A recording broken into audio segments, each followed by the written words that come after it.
మన తెలంగాణ రాష్ట్రంలో దక్షిణ తెలంగాణ మండలం, ఉత్తర తెలంగాణ మండలం, మధ్య తెలంగాణ మండలాలని 3 మండలాలుగా విభజించడం జరిగింది.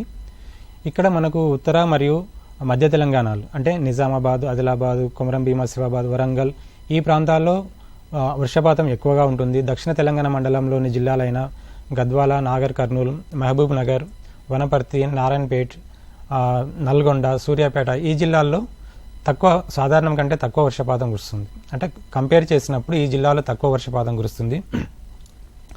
అలాగే రాష్ట్రంలో వివిధ జిల్లాల్లో చూసుకున్నట్లయితే నల్లరేగడి నేలలు, ఎర్ర నేలలు, ఇసుక నేలలు అని ఉంటాయి. ఈ నేలల్లో ఉండే లక్షణం ఏంటంటే ఈ నల్లరేగడి నేలల్లో నీటిని ఎక్కువగా నిలుపుకునే శక్తి ఉంటుంది. నీటిని ఎక్కువగా నిలుపుకునే శక్తి ఉండడం వల్ల ఎక్కువ నీరు లభ్యమవుతుంది, పంటకు ఎక్కువ రోజులు నీరు లభ్యమవుతుంది. ఆ దీర్ఘకాలిక పంటలు వేసుకున్నా లేదా ఆ నేలల్లో సాగు చేసే పంటలకు నీటి ఎద్దడి అనేది తక్కువగా ఉంటుంది. అదే ఇసుక నేలల్లో సాగు చేసే పంటలకు నీటి నిలుపుకునే శక్తి తక్కువగా ఉంటుంది కాబట్టి ఆ పంటలకు నీరు లభ్యత తక్కువగా ఉంటుంది. కాబట్టి నీరు ఎక్కువగా నిలుపుకునే నల్లరేగడి నేలల్లో దీర్ఘకాలిక పంటలను వేసుకోవాలి.